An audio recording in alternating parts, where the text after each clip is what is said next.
At the time of Jesus, every sickness was attributed to a demon. In today's gospel reading, we heard Jesus crosses the Sea of Galilee to the eastern side and comes to a city called Gadara, which is about 6 miles away from the shore. But Mark and Luke have a different versions. They say Jesus crossed the Sea of Galilee and went to the city of Gerasa. Gerasa is about 32 miles. Scripture scholars say that is not possible. Jesus didn't go that far. Whatever it may be, the area was non-Jewish area. It was the area of the Gentiles. According to Matthew, 2 demoniacs were there. Mark and Luke says there were only one. It doesn't matter to us.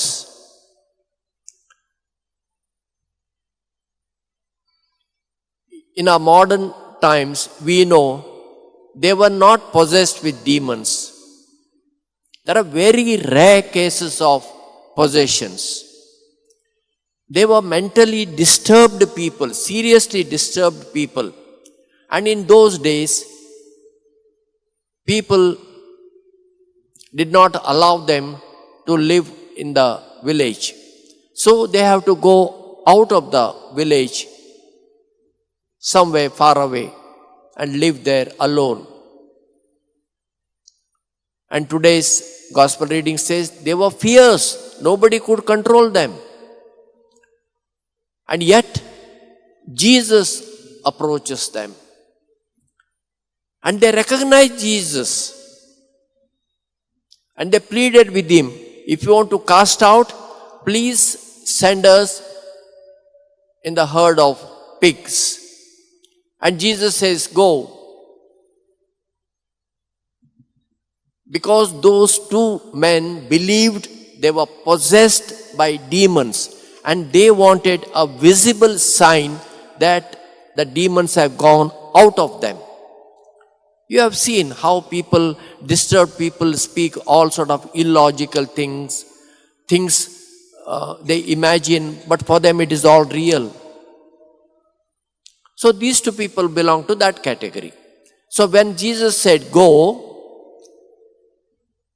so-called demons entered the pigs and they jumped into the sea and they perished.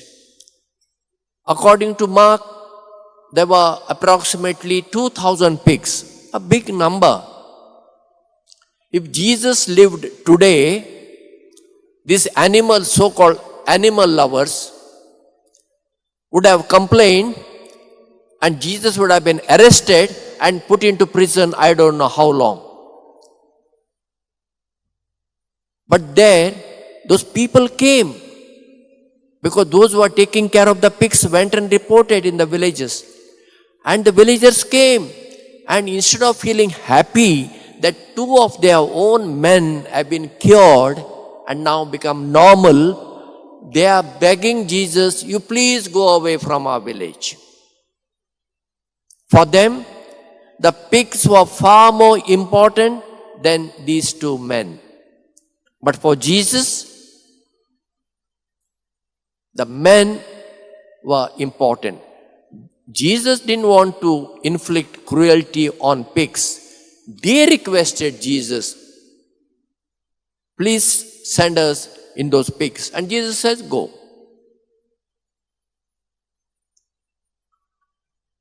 What is the relevance of this miracle for our times?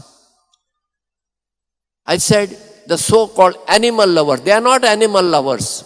They are selfish people. They feed animals.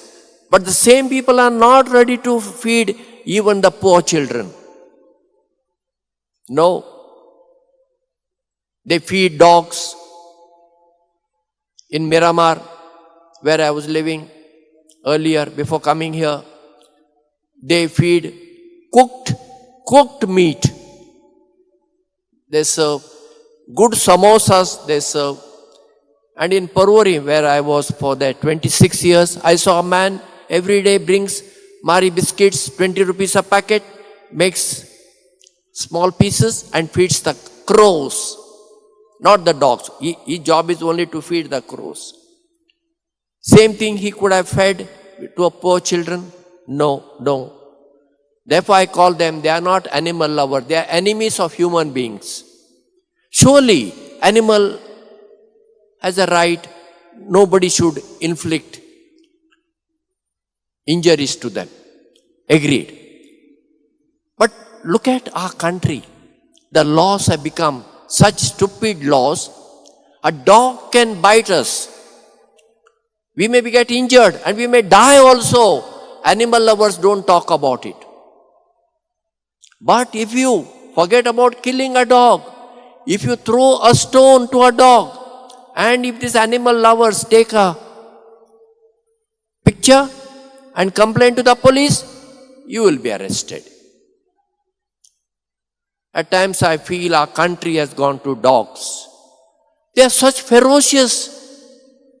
At least I will not dare in the mornings and late in the evening to go out without a stick. They attack you. When you go on a vehicle, four-wheelers, I understand, nothing happens when they chase. But two-wheelers, they chase you, these dogs. At Miramar Circle I have seen, they are there, a pack of dogs. They chase certain vehicles. They didn't chase me, but they have chased others and people have fallen and injured. See, such stupidity is there among these animal lovers. If among you, if there are any, this sort of animal lovers, I request you to reflect. Animal to be respected, yes, but the rights of human beings also to be respected. An animal has no right to cause injuries to human beings. But animals are animals. Because we are feeding these stray dogs, they become ferocious. If we stop feeding all this, they will fall in their places. From today's gospel reading, let us learn one message, that first place we have to give God, which I have said, second place to Mother Mary and saints, and then the fourth place we must give to all our brothers and sisters, human beings. Because God created us not as animals, as human beings. So we are higher than animal level. Animals also are God's creation, but we cannot place human beings and animal on the same level.